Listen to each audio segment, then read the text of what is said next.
Assalamualaikum warahmatullahi wabarakatuh.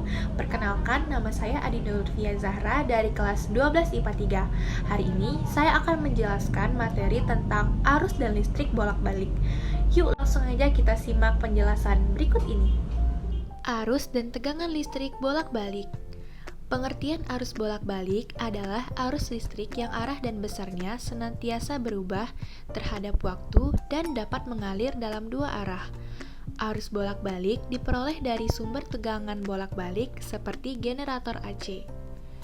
Secara matematis, arus bolak-balik dirumuskan sebagai berikut. IT sama dengan IM sin dikali omega T ditambah V per 2. Dan VT sama dengan IM sin omega T, di mana omega sama dengan 2VF.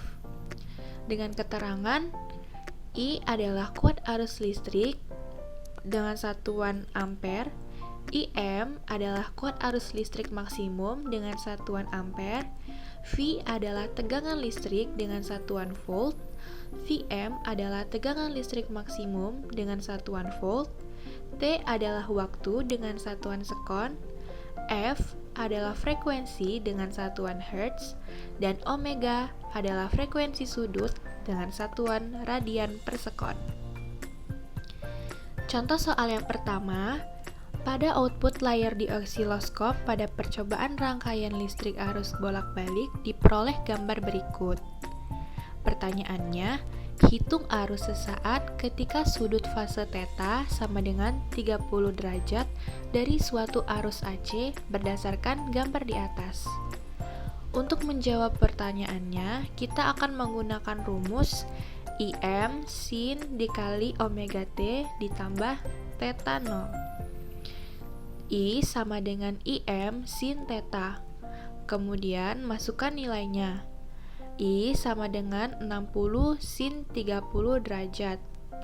30 derajat sama dengan 12. Maka 60 dikali 12 sama dengan 30 meter ampere. Atau 30 dikali 10 pangkat min 3 ampere.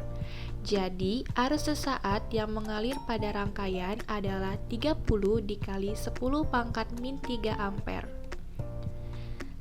Selanjutnya, notasi yang akan kita gunakan dalam bab ini adalah nilai sesaat, nilai maksimum, dan nilai efektif. Yang akan kita bahas kali ini adalah nilai efektif.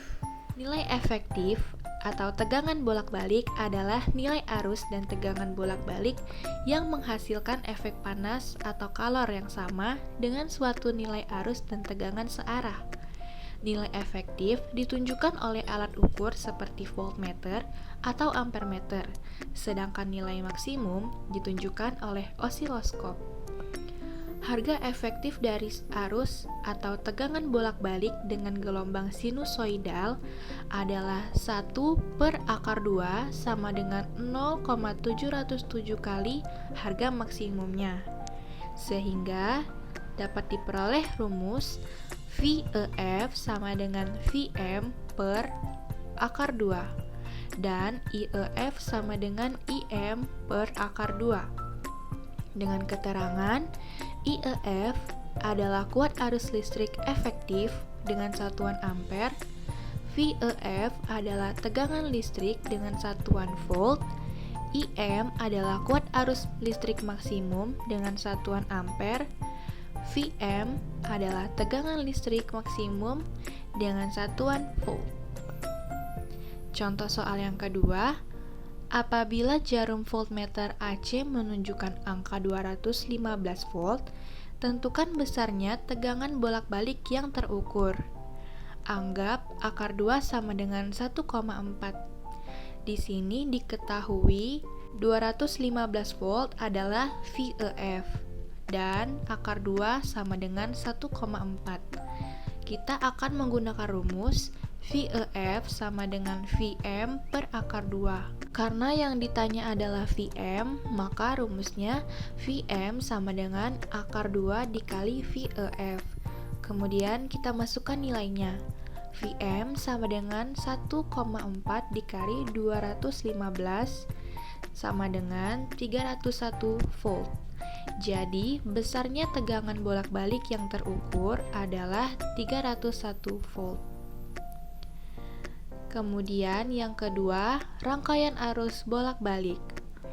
Pada rangkaian arus bolak-balik, terdapat hambatan yang disebut impedansi Z dalam satuan ohm yang terdiri atas hambatan murni R atau resistor dalam ohm, hambatan induktif XL atau induktor dalam ohm, dan hambatan kapasitif XC atau kapasitor dalam ohm. Yang pertama akan kita bahas adalah rangkaian resistif murni. Rangkaian AC yang hanya mengandung resistor murni disebut juga rangkaian resistif murni.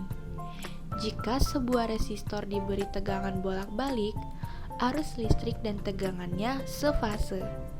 Dengan kata lain, arus dan tegangan pada rangkaian resistif murni adalah sefase. Berikut adalah gambar rangkaian dan grafik yang bersifat resistif murni. Sesuai dengan konsep hukum Ohm, maka berlaku persamaan IEF sama dengan VEF per R dan IM sama dengan VM per R. Yang kedua adalah rangkaian induktif murni. Rangkaian AC yang hanya mengandung induktor murni disebut rangkaian induktif murni. Pada induktor, tegangan dan arus tidak sefase, melainkan berbeda sudut fase 90 derajat. Berikut adalah gambar rangkaian dan grafik keluaran yang bersifat induktif murni. Dari gambar tersebut dapat diperoleh rumus IEF sama dengan VEF per XL dan IM sama dengan VM per XL, di mana XL sama dengan omega dikali L. L adalah induktor dengan satuan Henry dan XL adalah reaktansi induktor dan satuan ohm. Kemudian contoh soal yang ketiga, perhatikan gambar rangkaian berikut. Tentukan arus yang mengalir pada rangkaian di atas. Diketahui L sama dengan 0,5H, V sama dengan 200 sin 200T. Maka diperoleh Vm sama dengan 200 volt dan omega sama dengan 200 radian per sekon. Langkah-langkah untuk menjawab soalnya, yang pertama kita akan mencari nilai XL dengan rumus omega dikali L. Kemudian kita masukkan nilainya 200 dikali 0,5 sama dengan 100 ohm. Untuk menentukan besar arus yang dapat mengalir pada induktor L, maka dapat ditulis IM sama dengan VM per R. Kita masukkan nilainya 200 per 100 sama dengan 2 ampere. Jadi, besar arus yang mengalir pada rangkaian tersebut adalah 2 ampere. Yang ketiga, rangkaian kapasitif murni. Rangkaian AC yang hanya mengandung kapasitor murni disebut rangkaian kapasitif murni. Pada rangkaian kapasitif murni ini, tegangan terlambat 90 derajat terhadap arus atau arus mendahului tegangan 90 derajat.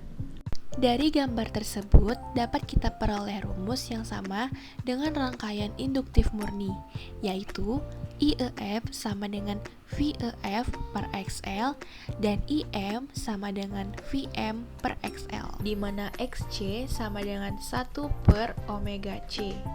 C adalah kapasitor dengan satuan farad dan XC adalah reaktansi kapasitor dengan satuan ohm.